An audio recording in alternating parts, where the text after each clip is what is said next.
Best fighter in the world, yeah. I think it's Terence Crawford. Tell y'all, Crawford ain't getting knocked out. He ain't getting knocked out. Look, where the evidence is supporting that? Where is the evidence supporting that? Just because y'all think he's light in the ass, that y'all think that's just it? Number. He has an 85+ chance to beat Canelo. Why? He's not going in there to prove something which will fall into Canelo's hand. Oleksandr Usyk believes Canelo Alvarez is making a huge mistake by stepping into the ring with Terence Crawford. According to Usyk, Crawford is the #1 boxer in the world right now and the clear pound-for-pound king of this generation. His statement reflects not just admiration, but deep respect for Crawford's skill set, showing that Usyk rates him on a level above everyone else, including Canelo. Terence Crawford, #1, yeah? Yeah. Fair enough, great fighter, top fighter. So that's a good, Yes. that's a good #1, but it's debatable, it's subjective, but that's a good pick. So, round number 4. Why did Daniel Dubois push you yesterday? Do you know why? He gave you a push?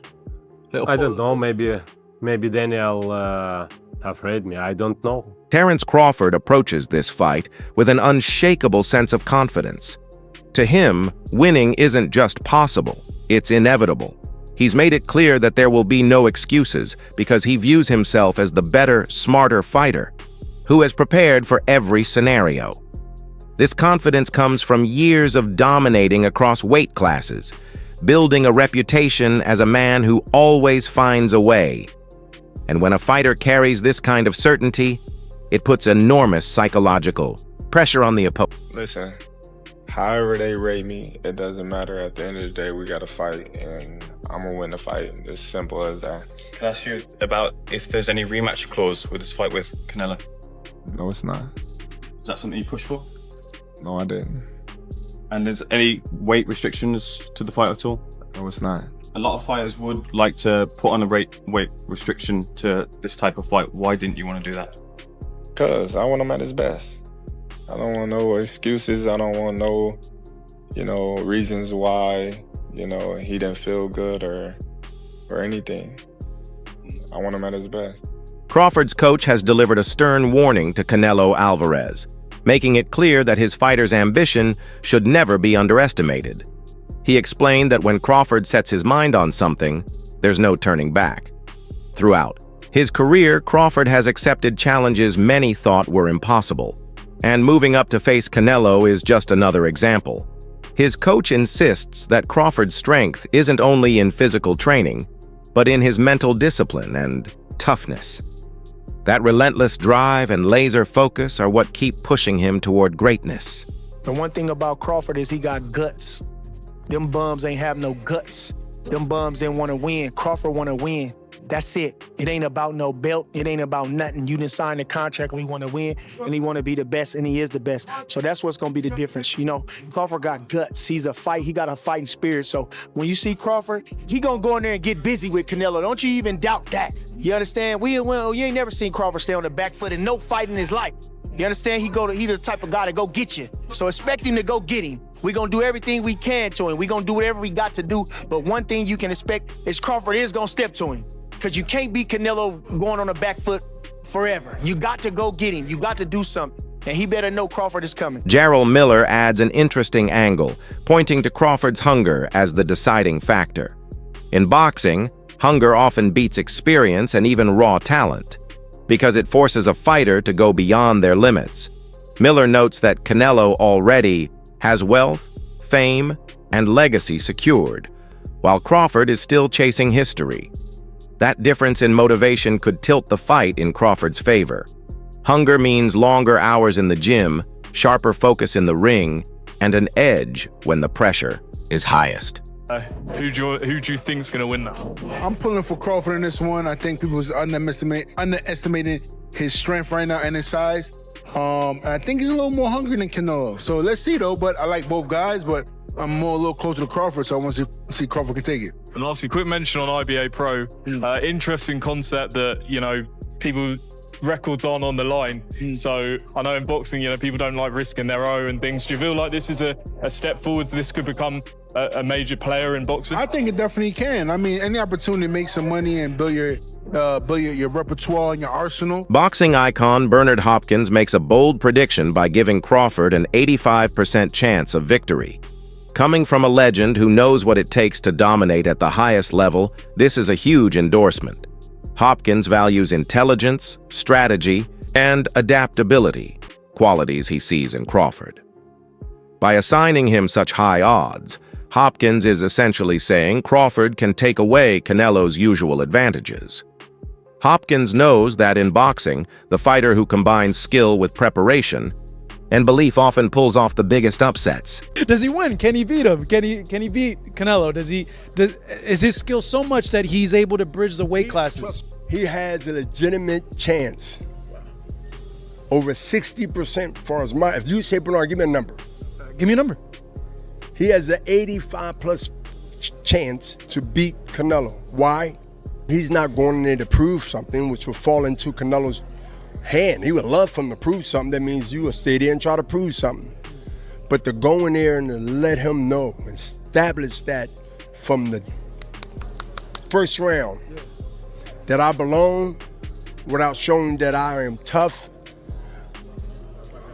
I earned my position to be here. And I want to show you, even though you're being stubborn, that your time not only have came, but it's gone. He ain't gonna surrender and say I slowed up, so I'm gonna act like it. No, he has to be shown. And it has to be early. Tim Bradley strengthens Crawford's case by reminding fans of Canelo's past struggles against lesser fighters. He points out how John Ryder and William Skull managed to frustrate Canelo and drag him through tough 12-round battles. If those fighters could give Canelo problems, then the idea that Crawford can't is ridiculous, especially since he's considered the best pound-for-pound boxer in the world today. Bradley's message is clear. In the end, it's not reputation that wins fights, but pure skill. If Skull, right, can hold Canelo to 152 punches thrown in an entire 12-round fight, 152 punches, you don't think Crawford can? You don't think Crawford can? You don't think Crawford can go the distance with Canelo Alvarez? If William Skull can go 12 rounds with him and keep him at an all-time low, 152 punches a round? Oh my goodness. If Charlo,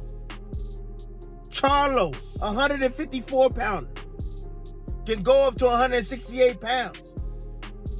Respect Charlo's skills, but he ain't got Crawford's skills. If he can go 12 rounds with Canelo Alvarez, you don't think Crawford can go 12 rounds with him? You don't think Crawford can go 12 rounds with him? The most skillful fighter on planet Earth?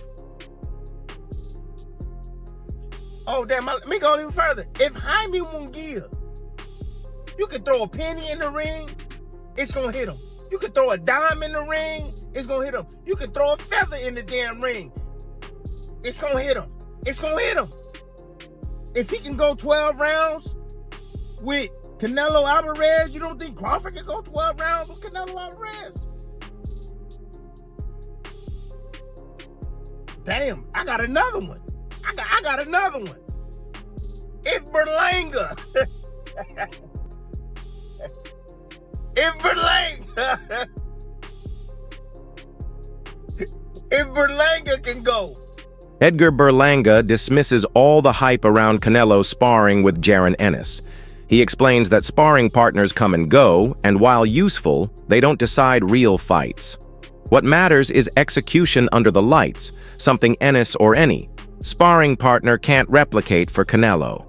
Berlanga points out that Ennis's family simply has ties to Canelo, and people are blowing the story out of proportion.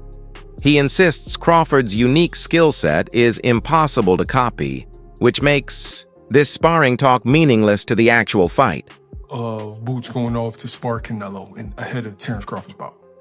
For me personally, all right, well, I live in Philly, right? So interacting with Mr. Boozy and them sometimes, you know, little stuff. So Boots, whole family, they been had a relationship with Canelo. Like, this not new. Pooh was up there camping with him. Pharrell was up there boxing him or whatever. And then Canelo, period, he boxed Philly guys. When he was about to fight Floyd, he was boxing Brother Nazim nephew and all that. So this ain't nothing really new that Canelo doing right now or that Boots is doing right now. I think that is just being made to be a big deal because like on the internet, the fans, as much stuff as they like to talk about Boots sometimes, they understand from looking at his skill set and stuff like that, that he would be someone who can help Canelo. Like, you know what I mean, in a situation like this, if you're the kind of person that look at sparring and consider it to be a help, which it can be, especially, you know, Boots being a switcher, being a boxer, puncher, the athleticism he has, the footwork he has. That's, if you wanted to get ready for Terence Crawford, that would be a great guy to box with. So I think that's a good thing for Canelo. I think it's an even better thing for Boots. Well, even better thing for Canelo because he's the one that got to fight right now. What's your crew? Boots got to fight October 11th. He We're does. moving up, so he's getting, so this, you know what I mean, this up the level of Boots camp and he get paid for it. I'm glad he got an opportunity like that. Get to see himself in there with a guy like that. Anyway, they can help him psychologically a lot. So That's it for today's video. Stay tuned for more updates. Until next time.